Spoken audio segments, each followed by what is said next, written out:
Good morning, everyone, and welcome to First Things First. I'm Jenna Wolfe, Nick Wright, Kevin Wilds, Eric Mangini is with us. The Navy Blue Blazers are upon us. We got a lot going on this Tuesday morning. You guys look great. You do. The Dallas Cowboys seem to be primed. I got color issues for a division title, and Dak's not even signed yet. Nick's got the Patriots still winning the AFC East. We'll tell you why he says that in the tweet that absolutely fired up Tom Brady, and not in a good way. And that is where we start this morning. Here we go. We have heard a number of reasons why Tom Brady wanted out of New England. One we didn't hear until now was his deteriorating relationship with offensive coordinator Josh McDaniels. New York football reporter Gary Myers tweeting out that their relationship had soured, apparently, to the point of no return, to which Brady quickly responded, "Please stop this nonsense. Please be more responsible with reporting 19 years together and brothers for life." Nick, Gary Myers came back out, responded to Tom's post with this: "I had great sources plural. You can trust what Tom said publicly. I trust what I learned went on in private." What do you make of all of this? Well, I find the whole dynamic here fascinating, and I think Brady's last clause of his Instagram post, when he said brothers for life, is somewhat telling. Now, I'm the only person on the show today without a brother, but Jenna, you have a brother. I know how much you love him and respect him. I also know he's a wildly successful plastic surgeon, and that kind of irritates you at times. Wilds has a brother. He's a brilliant scientist. Wilds can love him as much as he is. He's a little jealous of his intellect. And Mangini's got a brother who, best I can tell, is living the high life in Australia. And I think Mangini visits as much as says, that'd be a nice life. So I feel like you can love your brothers and still get a little sick of them at times. And so I believe Tommy loves Josh McDaniels. I also think the two might have been a little sick of each other. Let's take Tom's own words. We know Tom was frustrated with the offense last year. We know even when they were 8-0, Al Michaels called him the most miserable 8-0 quarterback in football because of his frustrations with the offense, and that he didn't have a bigger say in the offensive game plan, which I would argue Tom has earned. And if you're Josh McDaniels, and we now know from Tom Brady's own words this offseason, Tom would simply decide, I'm not throwing to that guy. That receiver, I'm crossing him off the list. You put him in the game, I'm not throwing to him. I would imagine as an offensive coordinator, you might say, well, that's not exactly how I drew it up. So, Coach, I believe they can love each other, but also both may be excited for this next phase and excited for a fresh relationship, if you will. Yeah, any relationship after 19 years is going to have some points where they're stale. But the idea to say that was the reason that he left, I think that is irresponsible. And I think it's unfair. And the one clip that we keep showing is the one clip that's available after 19 years, which is amazing. You have one sideline blow up with guys that are in intense competition week in and week out. And that's all that's available. And that's indicative of how the relationship is. The idea that Josh wouldn't incorporate things that Tom wanted to do, that's just silly. Josh is an extremely smart guy. These guys came up together. If Tom had an issue, he could have always gone to Bill. But that's not the case. That's not who Josh is. It's irresponsible, too, from Gary's perspective. Tom has kids, and the idea that you're going to put, or Josh has kids, and the idea that you're going to put this on Josh and he's the reason that Tom Brady left New England, I don't think it's right. You know, Gary's been known to stir things up, with or without the most solid of sources.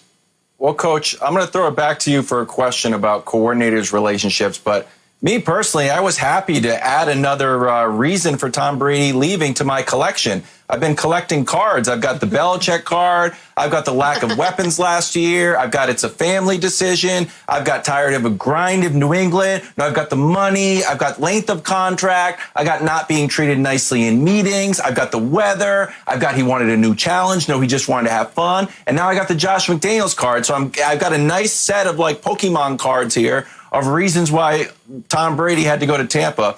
But, Coach, I want to throw it back to you. a relationship between a quarterback and an offensive coordinator a consistent source of tension just around the NFL? Or is it more just like, I don't know, can it be a source of tension? I guess my question is. Well, whenever you've been with someone for 19 years, there's going to be a lot of sources of tension, and things can get a little bit old, and things that were okay early in the relationship may grate on you a little bit more as you both get older. Now, that being said, you also develop a mutual respect of what each person brings to the table, and these guys have been complementary, and these guys have helped each other in so many different ways. So that, to me, would overcome the tension that exists. And yeah, there is natural tension that exists. But that being said, when you have a relationship that's as deep as theirs, you can move past that tension pretty quickly and understand that it was a event that happened in the moment as opposed to anything deeper. Hey, Nick, how much pressure is now on Josh McDaniels? The quarterback he's had for the last 19 or so, maybe minus 2 years, is gone. The most successful player maybe in the history of the NFL. He's now left with pretty inexperienced quarterback room. There were rumors that he was the one that maybe didn't want Cam Newton or wasn't that high on him, as I think his quote. Now he's the offensive coordinator of a Patriots team with a lot of expectations. How much pressure's on him? I think the pressure lands almost solely, or not at least the majority of it, at the feet of Bill Belichick, because this still resonates to the vast majority of America as a Bill Belichick decision. Even in the Gary Myers series of tweets, he lists 6 reasons that Brady left, many of which Wildes just referenced. He wrote he was worn out by Belichick and it wasn't fun. He wanted to create competition with Belichick to see who could win a Super Bowl first. He was tired of McDaniels. He wanted more money and a longer deal. That's also a Belichick issue. The lack of talent on the roster, that's also a Belichick issue because he's the one who picks the talent. And warm weather. Now, warm weather, Tom, you can't blame Belichick for that. It's just, New England winters stink. But so 4 of those 6 things are directly related to Bill Belichick, not related to Josh McDaniels.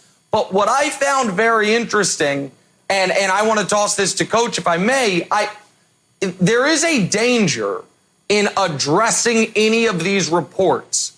And Coach, I'm sure when you were head coach with the Jets or with the Browns, there were things that came out that you felt either were unfair or were outright untrue. But once you start knocking down a singular report, it becomes a bit of a game of whack-a-mole. And I do wonder if one of the reasons you don't do that is because, well, then there's going to be expectation that if I don't knock down a report, I'm confirming it. And I think some people see this and say, a lot's been written about Belichick and Brady's relationship. We haven't seen him go on Instagram once and say, fake news, bad media, like he did with this. So I'm not trying to be unfair to Tom and say there is an implication there, but I think you open yourself up to it once you start responding to any report. Does that resonate with you? Look, you can read into people's reactions any way that you want to read into them. But as soon as I saw this, as emphatic as Tom was with his response, the way that he clearly articulated how he felt about Josh, to me shows how important this relationship is to him and how wrong the report was. The idea that Tom wasn't having as much fun as he should have in New England, and he was the most unhappy guy at 8-0. You watch the Jordan documentary, he says, winning has a price. Things have a price, and Tom understands what that price is. And we've talked about this over and over with New England. What's fun is winning. What's fun is winning. You're not going to have, Taco Tuesday and all the other things that go with the. I'm just saying, you're not having the same unnecessarily bring up a Jordan Doc shot. Hold on a second. LeBron doesn't own Taco Tuesday. I'm just saying you're not going to have all the workplace, whatever you want to call it. You're going to have a lot of hard work, a lot of winning, and a consistent approach. And I've said it over and over. It's not for everybody. Wilds, quickly, you're a Patriots fan. Do Patriot fans, do they care about this? Are they still in the weeds of what really happened? Have you moved on from this, or are you still waiting with bated breath to figure out what happened? I haven't moved on from Coach's Taco Tuesday shot at LeBron yet, so I'm waiting for Nick's response on that. But me personally, I have moved on. I'm pro Stidham. I don't see a tremendous amount of value in trying to go over the autopsy of why Tom Brady left. He left. Honestly, let's move on. It's starting to be like, I'm just done with it. Nick, what do you think about Coach taking a few shots at LeBron in the last well, listen, we are now on. I've counted 4 consecutive shows of someone not named Nick Wright shoehorning LeBron James into the conversation. Listen, the guy's working out. He's quarantined. Basketball's not even in session. And I feel like all of you guys need to deal with this LeBron James obsession that you seem to be dealing with and somehow get him into the show. If I just very quickly, Wilds might have moved on. There will be books written about Brady's decision to leave, just like there was about Kevin Durant's decision to leave. I think one of the reasons Coach said the reporting was so unfair when he referenced Josh McDaniels having kids is the worry that the kids are going to get picked on because it's out there, your dad pushed Tom Brady out. So Wilds might be an outlier as far as Patriot fans turning the page. I think a lot of Patriot fans are still as interested in what happened with Brady and what will happen with Brady as they are with anything with the 2020 Jared Stidham-led team. And connecting my comments, Taco Tuesday to LeBron. Is it a good example of the irresponsible That's what you were reporting? doing. Subconscious, always taking shots. There's the irresponsible reporting that I'm talking about. It's a perfect example. Coming up, a guy not named LeBron who doesn't play basketball, doing things not in a yellow jersey, not at the Staples Center. That's next on First Things First. Now you guys are shoehorning Patrick Mahomes into the show. My God. Chiefs GM Brett Veach recently said, quote, teams are certainly ready for a track meet when they play us, which might explain why their AFC West opponents all added speed through the draft this year. Speed is good. Nick, team's strategy of trying to outscore the Chiefs' offense is blank. It's a Hobson's choice. It's your only choice with terrible options. You can't try to stop the Chiefs' offense. No one's been able to do it when Patrick Mahomes has been healthy his entire career. So your only choice is to try to beat them the way New England beat them twice in 2018, the way the Rams beat them, which is get in a shootout and outscore them. The problem for the other teams in the AFC West are, 3 simple words. And those words are Taylor, Carr, and Locke. Those are the starting quarterbacks for the 3 AFC West teams. I don't know if you're going to be able to outscore the Chiefs unless you at the very least have a very good, if not great quarterback. But I get why this is the strategy. Loading up on corners and pass rushers isn't going to slow this Chiefs offense down. So I call it a Hobson's choice, Craig. Yeah, I look at it as being respectful disrespect. And the reason why I say it is you got teams that are respectfully saying that, look, we can't stop this team, so let's try to go toe for toe and let's try to make it a shootout.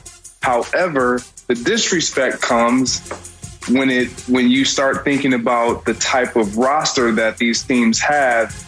And let's be honest, the quarterback and the lack thereof that these other teams in this AFC West division do not have. You just mentioned them. I don't need to repeat them, but they don't have Patrick Mahomes. So it's kind of a slap in the face at Patrick Mahomes and Andy Reid saying, look, you got the offense. We'll just keep up with you. It's not that easy.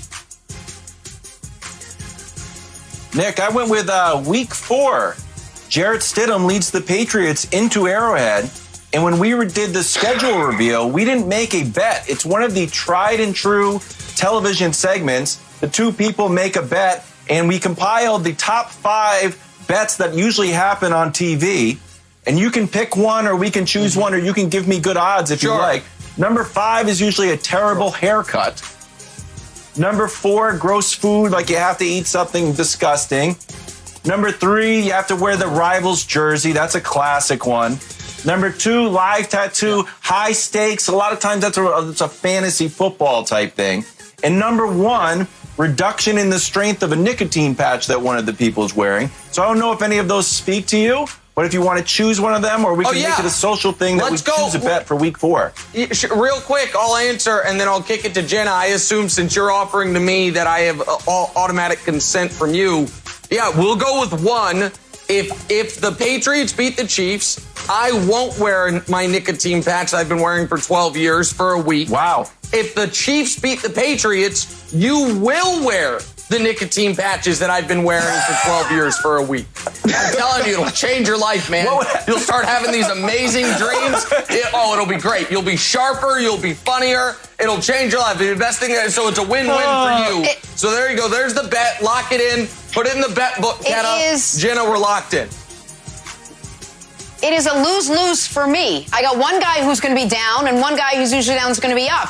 It's going to be way too hard for me to grasp the concept of that. So pick something else from the other 4. Wilds we'll get back will feel great. You got no nicotine in you, Nick.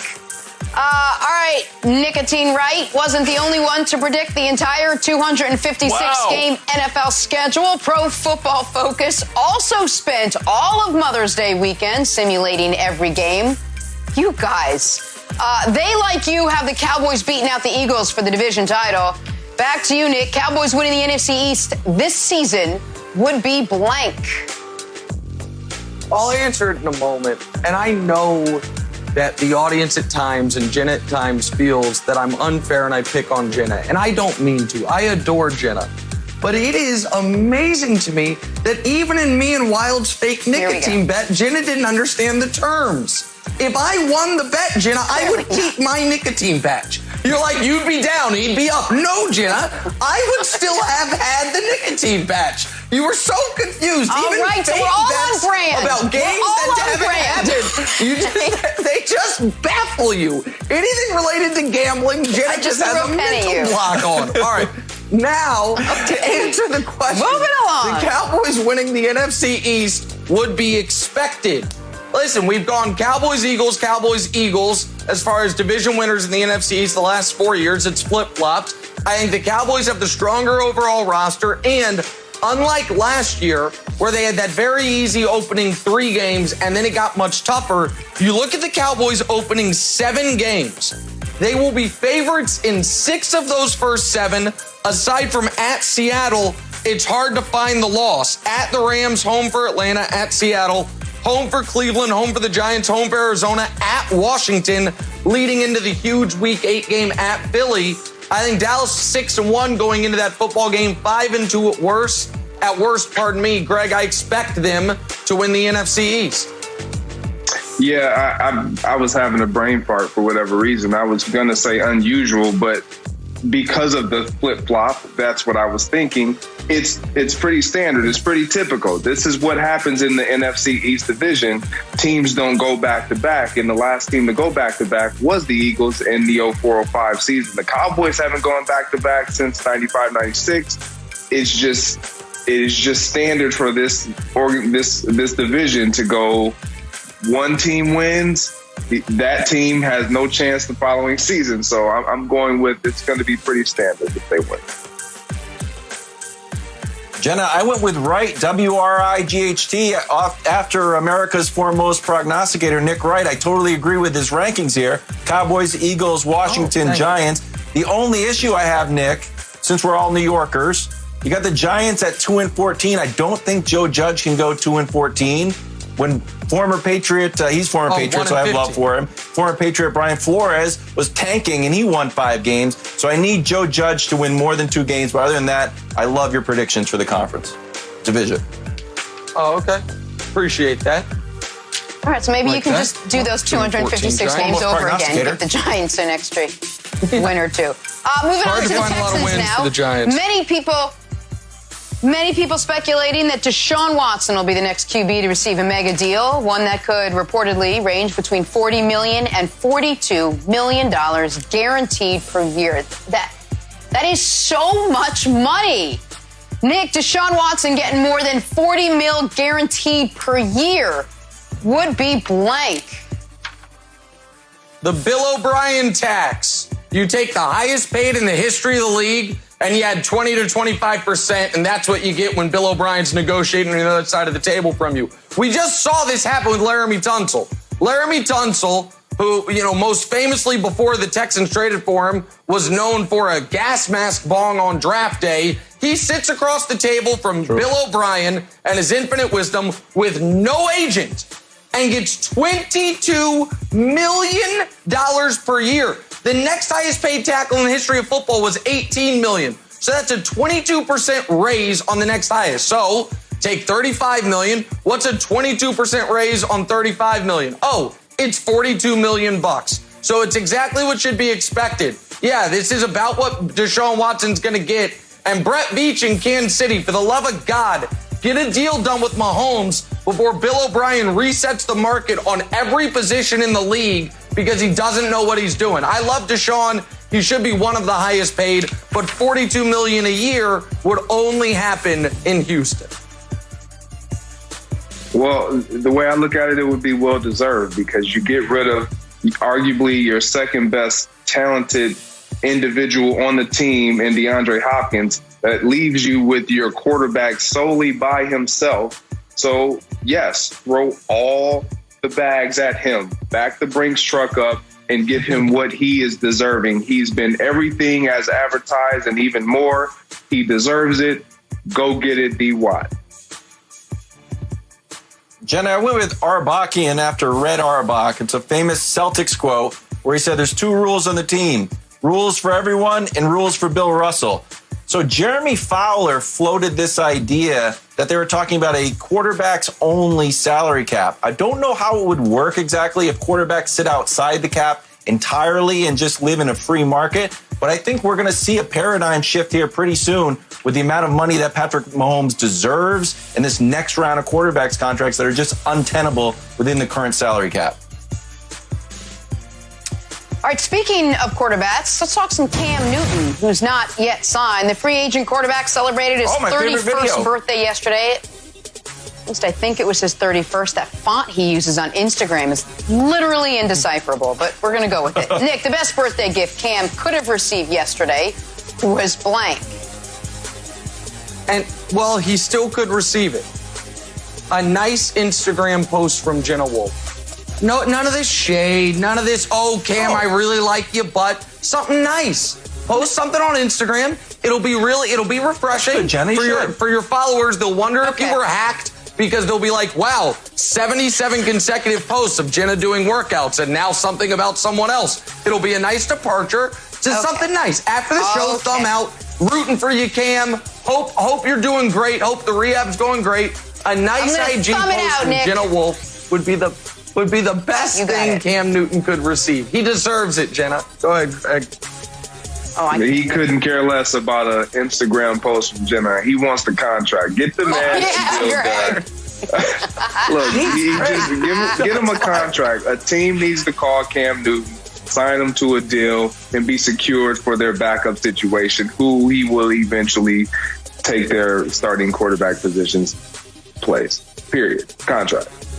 So I agree with half of Greg's. I think I put patience because I think it's all going to work out. But I disagree that he doesn't care about Jenna's Instagram. He's working out on Instagram. Jenna's working out on Instagram. I think some helpful hints from Jenna to Cam might be what pushes him over the edge and gets him signed. And on his Instagram yesterday, he was very good.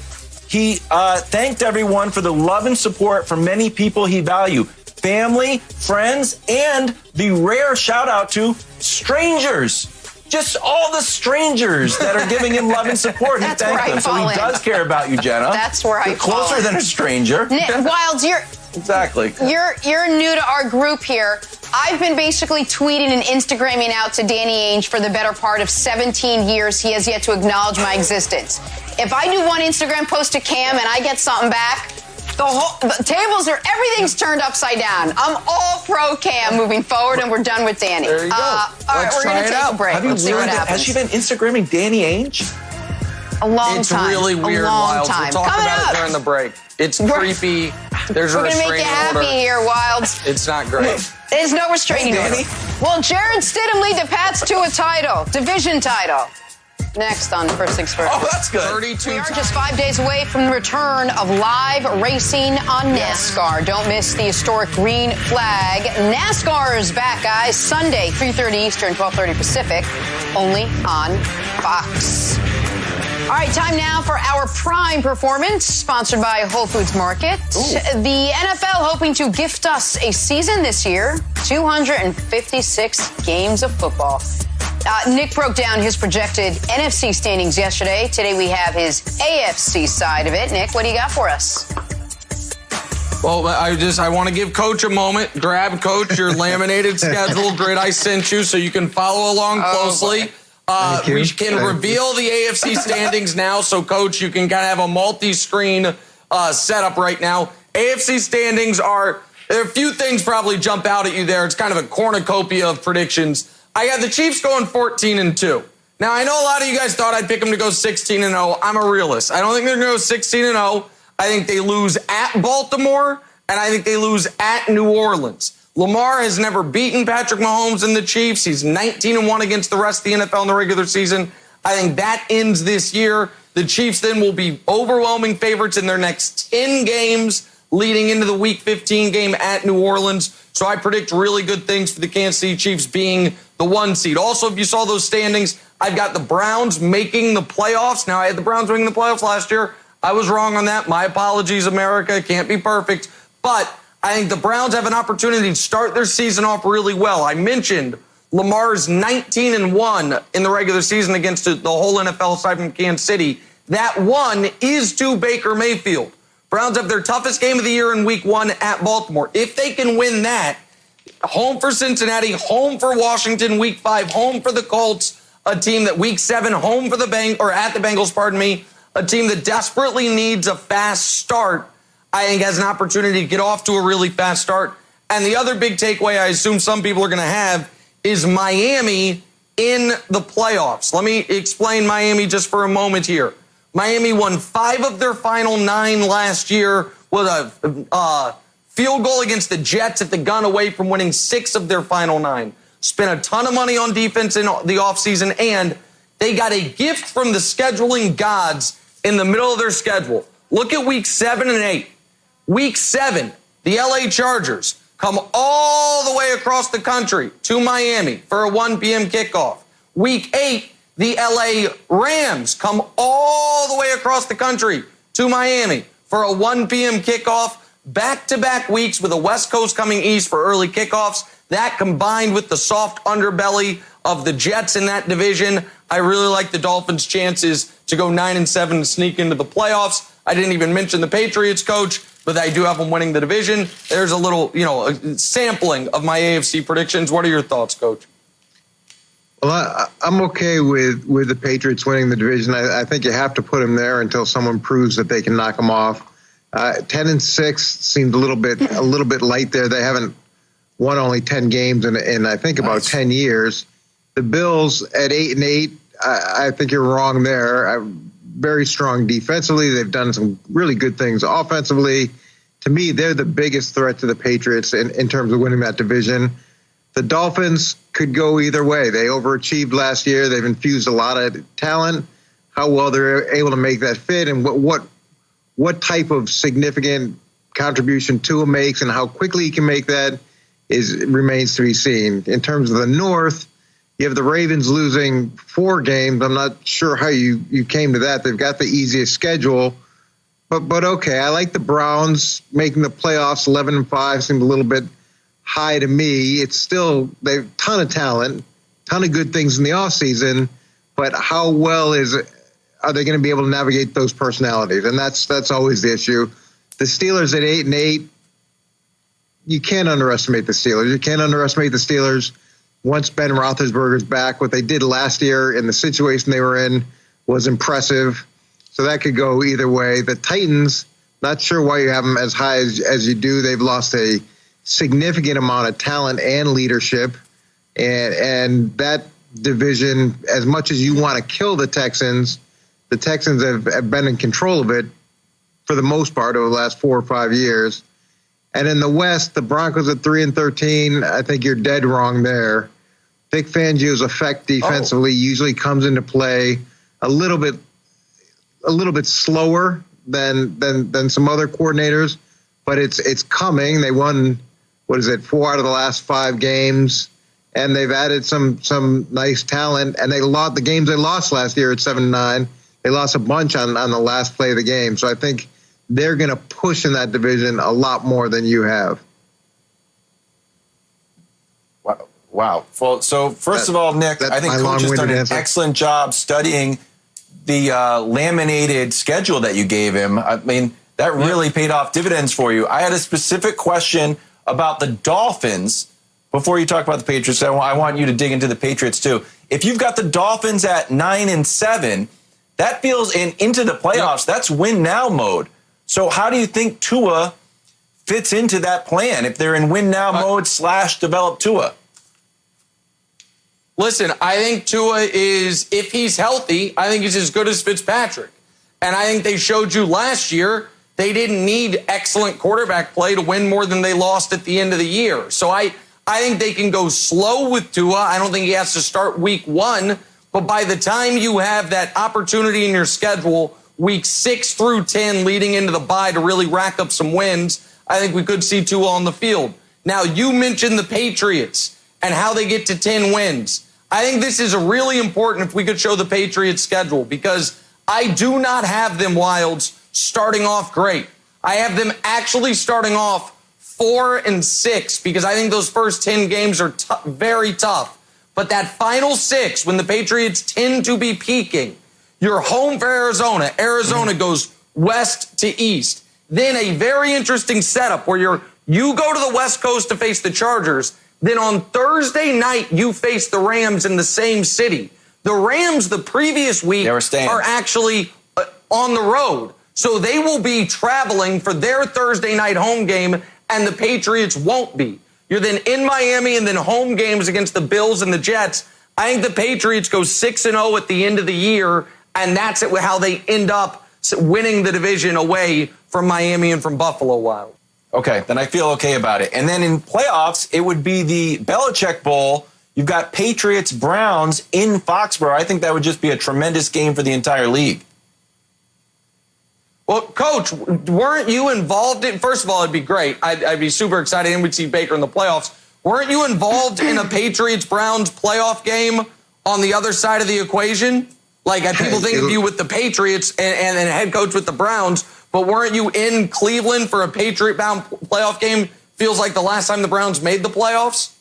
Yeah, it was a little while ago. It was when Belichick was the head coach, and we played Parcells-led Patriots, and Cleveland won. It was in Cleveland.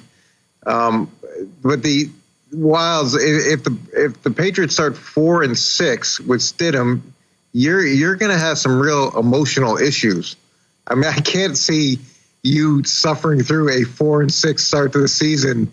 We might have to get you some counseling at that point. Paul, hit the Cam Newton music. You know what I want. I don't know what I'm rooting for. Don't shake me off my Stidham. I am locked in. Stidham cement. I am in, and I'm supporting Stidham. 4-6 start would throw me a little bit, though. Oh, that's Cam's music. I'm back. I don't even know which quarterback's music that is at this point. Okay, stay focused. Sometimes it's Yacht rock. Just stay focused, Wilds.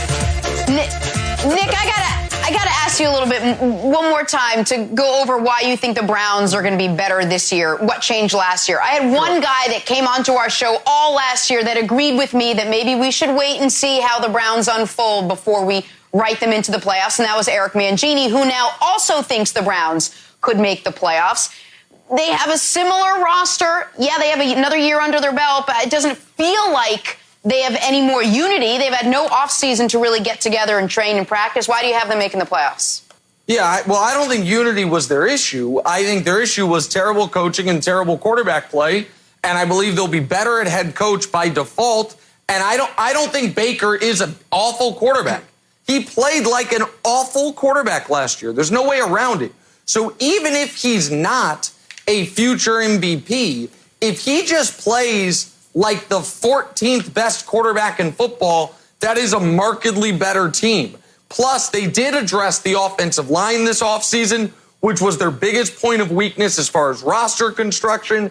And they added Austin Hooper, which you do wonder, is there enough footballs to go around? But it's another additional weapon. And furthermore, Jenna, look at those final 3 games of the year. To me, they have as good of an end of the season as you can have, not even mentioning the Jags in week 12, but home for the Giants, then at the Jets, at the Giants, at the Jets, then home for Pittsburgh. I think if they are sitting there at 8-5, they have a great chance of running the table at the end of the year. I also have concerns. Mike Tomlin's never gone below 500. I don't think he will. But the Steelers, starting in week 12, every single game they play is in cold weather. And I understand Big Ben maybe has some, built-in insulation. But for a 38, 39-year-old man playing quarterback, I do question whether or not that's going to work out well for the Steelers coach, even though I love Tomlin and I love their defense. Yeah, look, I think the Browns have a tremendous amount of talent, and I really like Kevin Stefanski. But, Jenna, I'm not 100% saying that this is a lock. They are going to have to reel in those personalities, and they're going to have to make those personalities work together a lot better than the last administration did. All right, Nick, you had a side bet going with Wilds. I think what was it, a nicotine patch? It was the Chiefs-Patriots. I'll do a third or second other side bet with you, whether the Browns I'll bet you a nicotine patch that the Browns do not make the playoffs. I hope I explained that right. If they do, you have to wear a nicotine patch for a week? Well, obviously I can't do that, but I'll have a third cup of coffee. we got to take a break.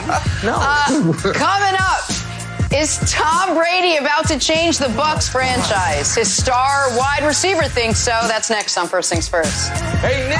Bucs Pro Bowl wideout Mike Evans pretty excited about his new quarterback, which could be an understatement. He said Brady, quote, is about to change the franchise. Nick, too much? Not enough? Where do you fall on this?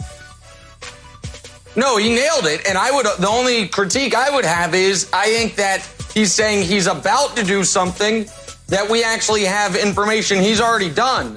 Jenna, you had the amazing stat that from, 05 to 19, the Bucs had the fewest nationally televised games of any team in the entire NFL. And this year, they have the most. The NFL gave them 4 nationally televised games. The year after they won the Super Bowl, they gave them 5 nationally televised games. The month after they signed Tom Brady. So I would say as far as popularity, noteworthiness, relevance, Wilds, he's already changed the franchise. Now, as far as winning, that's a separate story, but he's already changed the franchise-wise. Yeah, I agree. Ticket sales are up. The jersey sales are up. Mike Evans also talked about how the influence of Tom Brady and Gronk were going to have on the receivers and the other tight ends. Greg, I wonder, since everybody is on Zoom calls, how hard it will be for them to actually have real chemistry, or do you think they'll be able to just sort of pick up pretty fast? That's an interesting point, Wilds. However, when you're dealing with greatness, and obviously Gronkowski and Tom Brady already have a chemistry and a rapport, and they're probably in the backyard playing catch right now. But when it comes to Mike Evans, when you have a guy like Tom Brady, he just knows so much about the game that he's going to put the ball in spaces where you just have to be. And Mike Evans will quickly adapt to that, and they'll be just fine. I think we're going to see a chemistry that strikes really hot, really quick. But I agree. This culture has changed for the Buccaneers. It's a win for the Glazer family. It's a win for Bruce Arians. This is exactly what he's wanted, a guy to come in and really give them a boost and a buzz around the town and city. It's going to be exciting down there in Tampa Bay. Buzz around the whole league at this point. All right, let's move on to Aaron Rodgers now. Our friends over at Fox Bet have the Patriots as the most likely team to land Rodgers in 2021 if he leaves the Packers. I'm just spitballing here, but I put that at an 8 on Nick's nightmare meter. Greg, could you see Rodgers leaving Green Bay for New England? You know what? I mean, I couldn't see him leaving for New England. I don't see that at all. He's a Cali guy. I feel like if there was any destination that would fit Aaron Rodgers, it would be somewhere out west. So the Las Vegas Raiders, there's a possibility there because they're out west. But again, I don't know. The whole older quarterback going to Bill Belichick, it already hasn't played out the right way or the way we thought. I don't see him getting another older quarterback. Hey, played out great. Got a few Super Bowls. And Brady's from California, Greg, so I'm going to throw that out the window. Meanwhile, Patriots fans, I'm cemented in Stidham. I'm still stuck. I'm still rooting for Stidham. But now we've got Deshaun Watson. There was odds about that. There was now we got Aaron Rodgers. We got Cam. I got Trevor Lawrence. Oh, we got a new one. That looks terrible. Oh, that looks awful. I love it. We just put them all in there. Just would he wear 12? In the same. Oh yeah, we're not retiring it. We're keeping it open for Aaron. They're not going to retire 12. All right, may I for a moment here? Listen, I work with Fox Bet. I'm good friends with some of the people at Fox Bet. I'm going to do something slightly unprofessional, which is make a request that should be done via email. I'm going to do it live on television. My friends at Fox Bet, will you please allow me to be the house for any of these wagers that come in that Rodgers is going to go to the Patriots in 2021? What is it, minus or plus 400? I'll take that action. I'll take out a second mortgage on my house, whatever I need to do to put the money in escrow, because that is 0%. Sure. It is 0.0% that Aaron Rodgers is on the New England Patriots in 2021. It could be plus 400. It could be plus 40,000. It wouldn't matter to me. It's no chance of happening. Jenna, I'll explain to you after the show what that means, the plus 400, plus 40,000. Yeah. Just know this. Here's what you need to know. That Photoshop is the closest we are ever going to see of Aaron Rodgers playing for the New England Patriots. Mark it down, write it in stone. So yeah, you bet all the money you want, and I'll take those bets, Jenna. Well, I literally don't understand any part of your answer, but it sounded really funny, so I was very entertained. And now I know, Aaron Rodgers not going to the Patriots. And I'll call you a house if that's what you want. Moving right along, how about Mike Tyson? Age 53 and still a lean, I didn't understand, lean, mean Instagram machine. He started training again. My goodness, he looks incredible. Posted this video of himself yesterday with the caption, "I'm back." Nick, any doubts about Iron Mike right now? Look at this guy. No, and if I had him, I wouldn't say him on television. Are you out of your mind? No, Mike can do. Look, this. I don't understand how he can still move this fast. Right. I'm not shocked he's in this type of shape, but I can't believe his hands are still this fast. And if you watch the guy who he's sparring with, the guy seems understandably wild to be a little afraid. Now, I'm all in on Mike, and if I wasn't, I wouldn't say it out loud because I'm not an idiot. Okay, so I think this is going to happen. I think it's going to be a real Mike Tyson comeback because Floyd got $275 million to fight Conor. I think the money is going to be too much, and I also think the media landscape right now is going to necessitate and demand that Mike Tyson gets that much money. Boxing has always followed the latest media trend, whether it's closed circuit, whether it's network television, whether it's cable television, whether it's pay-per-view, and now it's streaming. I think the money will go up and up and up, and all of those networks or distribution methods need stars, and there's no bigger star than Mike Tyson. I think this is going to really happen. Greg, what do you think? Yeah, I'm with you, Wilds, and I'm with you as well, Nick. Number one, I can't believe how fast and how powerful he still looks. But to your point, Wilds, this is all of it. It would draw audiences. It would draw every viewer. I'm talking the Mike Tyson fans from long ago. It would draw. It's like Michael Jordan, what we're watching with The Last Dance. for all of us, or a lot, I shouldn't say me, I got to see him play, but for a lot of individuals that have never seen him play, they're glued to the television because it's Michael Jordan. They get to see him in action. This would be not only pulling back the Mike Tyson fans from long ago, but the ones that would have loved to see him fight in the ring. It would be huge, and I would be the first one sitting at my television. It's going to happen. I love it. I'm in for sure. All right, let's end this morning with the most iconic jersey in all of sports. Tua Tagovailoa's Miami Dolphins rookie aqua jersey is the NFL's top seller now over the last 2 weeks. Nick, you started a trend. I'll send it to you, my friend. Our house. Go ahead. What do you think? Listen, I told America, and America agreed. Greg, can you run and go get your jersey? Do we have time at the end of the show? Hey, by the way, Wilds, you know what the number 2 best-selling jersey? Oh, yeah! The number 2 best-selling jersey in America got it on. is the Tua Tagovailoa white Miami Dolphins jersey. Look at that gorgeous jersey. The teal, the orange. It represents the south border of the city of Miami perfectly. Greg can't even fit it anymore. Greg's been working out too much. That is awesome. Greg looks great. Took it out of the the jersey frame. looks great. Perfect. That is perfect. Show it to America, Greg.